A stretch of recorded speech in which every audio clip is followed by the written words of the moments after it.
All right, guys, back again. Cummins 4TA-390. It's in a case excavator. All right, so we're pretty much rebuilt on the top.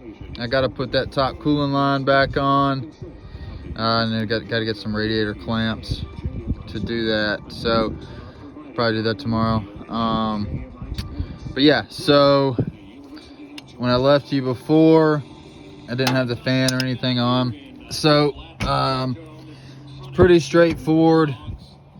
If you watch the first video, I said you pull these bolts out, as well as all of these bolts. There's 4 down each side, and you pull the fan and the fan shroud out as one piece. Obviously, take this little guard off first. To put it back on is kind of the same thing. It's just takes a little finagling. You got to be real careful not to nick the radiator. So I slid both of them in. I got these first two started just loose, and then got the fan shroud positioned where it needed to be.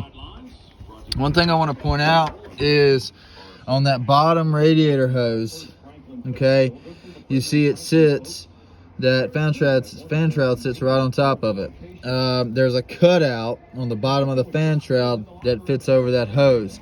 If you don't have that radiator clamp turned basically where the screw is on the bottom of the clamp, which is where you wouldn't want it really. It makes it harder to tighten and loosen.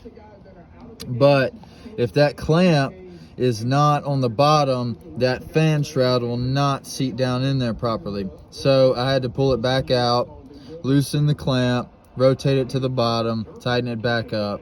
Okay, so make sure when you put that on, as pain in the butt as it is, you put the screw of the clamp on the bottom and tighten it up good.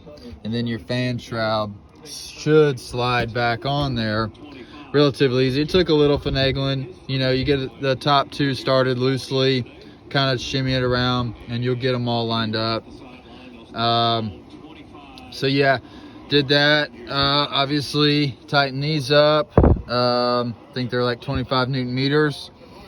Put the belt on. This is a new belt. I recommend, if you're going to do this, put a new belt on it. It might not look new, but it is brand new.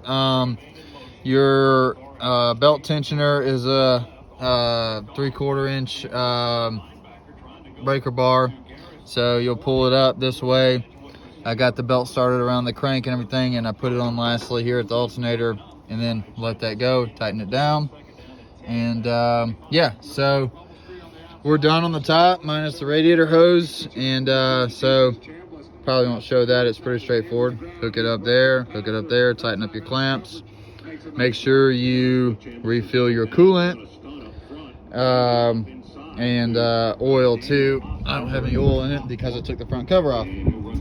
So next video you'll see on this series is going to be that thrust bearing and oil pan gasket and all that on the bottom end. So I appreciate you guys watching. Hopefully this is the last time you'll see the top. I'm gonna probably put a new turbo on it, so I might record that. But if it's pretty straightforward. You loosen this, you pull this off, you loosen this back, actually loosen both of these so you can just back that fitting up, and then take these 4 out. 1, 2, 3, 4.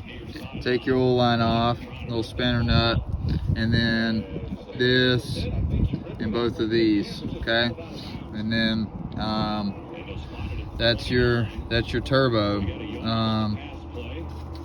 There's a lot of videos online of reclocking a turbo, so I probably won't show that. It's pretty straightforward. You're gonna loosen these to reclock this side. When I do it, I always reclock this side first. So you'll loosen these, don't pull them out, just loosen the bolts on that side, get it set down in here good, tighten those down. And when you reclock this side, you're lining up your oil inlet and outlet, and then tighten that down, and then loosen these all the way around, and reclock this to line up with your tube here. You just want to make sure you're careful A lot of these you have to do with an open end. I try to use one of these when I can, but there's a couple on the bottom that you got to use an open end for. So just be careful, don't strip them. So yeah, I'll do that. I'll replace the oil filter there, and hopefully we'll be back in business for a while. See you guys soon.